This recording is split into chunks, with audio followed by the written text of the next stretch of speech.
مجھے ڈونگی ان کے ماموں کی دکان پر میں گیا تو مجھے یاد ہے کہ مجھے انہوں نے بلایا تو وہ کہنے لگے مجھے چھوٹا آدمی نہ سمجھیں یہ مطلوب صاحب، تو میں بڑے بڑے کام کرتا ہوں. تو وہ وقت جو آپ یاد آتا ہے تو وہ مجھے میرے ذہن جو ہے وہ تازہ ہوتا ہے. مجھے یہ یقین نہیں آ رہا کہ میں اور مطلوب صاحب ہوں گے، الگ ہوں گے.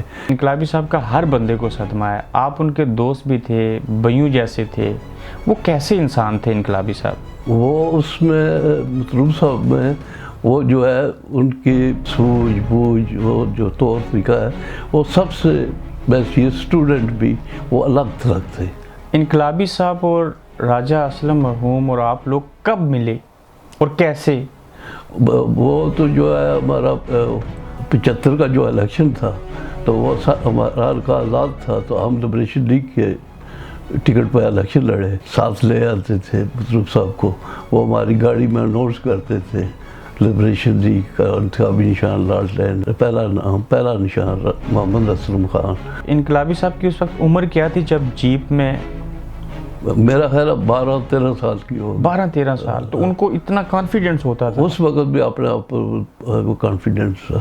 تو میرے بھائی جو ہے مجھے کہتے تھے کہ یہ جو ہے نا یہ اس علاقے کا مطلب ہے بڑا آدمی بڑا آدمی بنے گا. یہ انقلابی صاحب نے اپنے نام کے ساتھ چودھری نہ لکھنا اسلم صاحب سے سیکھا. وہ مطلب مجھے تو یہی کہتے ہیں کہ انہوں نے نہیں لکھا راجہ تو میں کس طرح لکھوں. کہ کے ایچ خورشید صاحب کو وہ اپنا رول ماڈل کیوں سمجھتے تھے اور کے ایچ خورشید صاحب اور انقلابی صاحب کا کیا تعلق تھا؟ تو زیادہ جو تھا وہ خورشید صاحب کا، اور انقلابی صاحب بھی وہ خورشید صاحب سے ملاقات ان کی ہوتی رہی تو وہ خورشید صاحب سے متاثر تھے.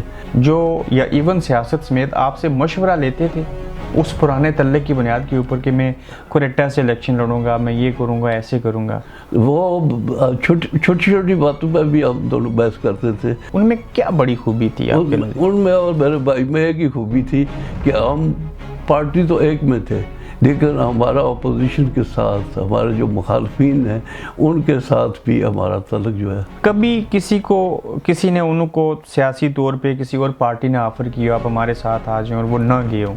آفر تو ان کو ہوتی تھی، وہ کہتے تھے کہ یہ تم نے مجھے گال نکالی ہے. اچھا، پیپلز پارٹی کو چھوڑنا گال سمجھتے تھے؟ وہ گال سمجھتے تھے. تو ان کے چہرے کے اوپر ہمیشہ مسکراہٹ ہوتی تھی، اسمائل دیتے تھے، لیکن ذاتی زندگی میں اندر سے کچھ دکھی انسان تھے. وہ جو مسکراہٹ ہوتی ہے، مسکراہٹ تو میرے چہرے پہ بھی ہے لیکن مجھے وہ گلے لگا کر رویا. اس نے کہا یہ دنیا بہت ظالم ہے، اتہاس رونا نہیں ہے، رونا ہے تو باتھ روم میں رونا ہے، رات کو اپنے بیڈ میں رضائی میں چھپ کر رونا ہے، اگر سامنے رو گے. جو اس دور کا طرز سیاست تھا، جیسے کچھ چیزیں آپ نے شیئر کی، اور آج جب آپ سارا کچھ دیکھتے ہیں جدید دور ہے تو کتنا بڑا ایک فرق محسوس ہوتا ہے. اور اس کا قصوروار یہ عوام ہیں یا یہ سیاستدان ہی ہیں؟ یہ ایسا ہوا کیوں؟ اب وہ سیاستدانوں میں تبدیلی آ گئی ہے. اگر اس وقت منشور میں لکھا ہوا تھا کہ جو قبائلی تعصب سے مبرہ، ایسے لکھا ہوتا تھا نا پوسٹر پہ، تو آج تو سیاست ہی قبائلی تعصب کے اوپر ہوتی ہے.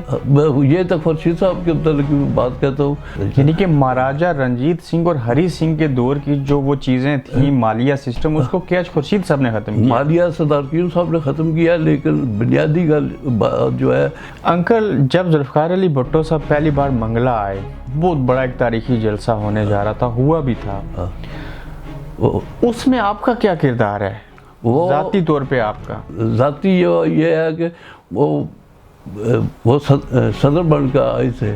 مطلوب انقلابی صاحب کے ایک ہی صاحبزادے ہیں ماشاءاللہ، انہوں نے لاء کی ڈگری یوکے سے کمپلیٹ کی، انہی کی طرح کی جسامت ہے. ان کے لیے آپ چونکہ ان کے والد کے دوست ہیں، بھائی ہیں، کیا پیغام دیں گے؟ میں تو یہی کہوں گا کہ اللہ تعالیٰ اسے زندگی دے، اسے مطلب ہمت دے کہ وہ اپنے والد کے نقش قدم پر چلے. اور کسی نے عمر خیام سے پوچھا تھا کہ تمہارے بھی ہاتھ ہیں، آنکھیں ہیں، پاؤں ہیں، تو میرے بھی وہی ہیں اور تمہارے اور مجھ میں کیا فرق ہے؟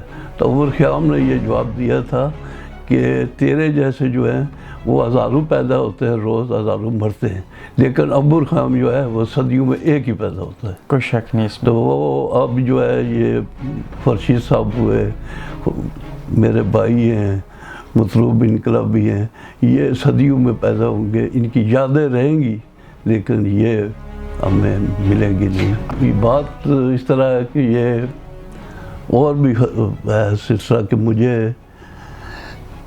جس دن ان کی وہ خبر آئی ہے کہ وہ گرے ہیں تو وہ یہی ہے ادھر میرے سامنے جگہ, تو وہ میں بیٹھا ہوں تو وہ جو ان کا وہ کیمل کا وہ لمبا کوٹ ہے وہ مطلب صاحب نے پایا ہوا تھا, تو نال راجہ سکندر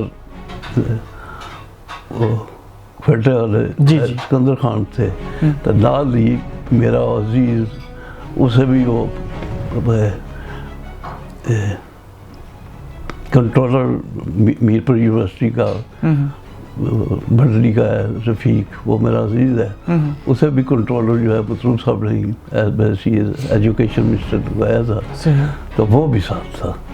تو مجھ سے ان نے 2-3 باتیں کی ہیں جو میری اور ان کی آپس کی باتیں ہیں, یہ میں ظاہر تو نہیں کر سکتا, لیکن مجھے صبح کے وقت وہ خواب میں آئے تو وہاں مطلب ہے وہ مطلوب ساتھ ہے رفیق بھی, رفیق نے کہا کہ مطلوب صاحب اٹھے چلے, تو مجھے کہنے لگے بھائی جی مجھے اجازت دیں, یہ پروفیسر صاحب کہتے ہیں, تو میں پھر ان کے ساتھ جا رہا ہوں. انقلابی صاحب آپ سے اجازت لے رہے ہیں خواب میں کہ یہ کہتے ہیں تو میں ان کے ساتھ جا رہا ہوں. تو وہ میرا بھائی جو ہے رفیق, اسے 3-4 سال ہوئے ہیں فوت ہوئے, تو مجھے صبح جب وہ فوراً میری آنکھ کھل گئی, میں نے وہ جاگا, ویسے بھی جاتا ہوں وہ بچے کو اسکول چھوڑنا, لیکن میں جا کر وہ نماز پڑھی, تو میں نے وائف کو بتایا کہ یہ میرا شک ہے کہ میری یہ آخری ملاقات ہے, کہ مجھے وہ میسیج اپنا دیں گے.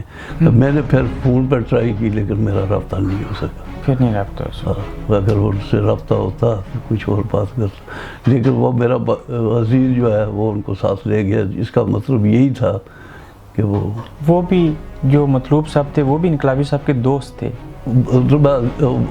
وہ مطلوب صاحب سے بھی زیادہ پیپل پارٹی کا ویل وشر تھا, میرا وہ عزیز تھا.